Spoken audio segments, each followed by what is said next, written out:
there's a narrative growing in this country which is trying to other people because of their colour, their race, their creed. And I think the vast majority of Irish people recoil at this.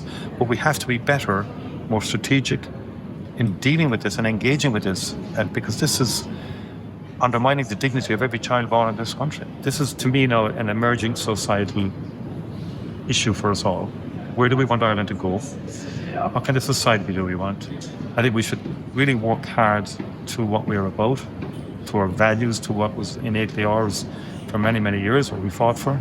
In our independence, we've developed, we've progressed. We can't regress. And that means conversations and engaging with people. The vast majority, as Mike Ryan said to me, are not on the side of that kind of language. I mean, there are challenges, questions. We need to create space for discussion too in society.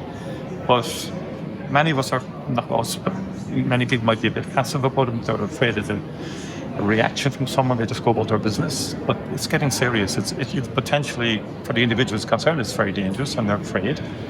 The young people are afraid now, not because of maybe general crime or criminal activity, but actually afraid because they know that because of their ethnicity, that they're now a target.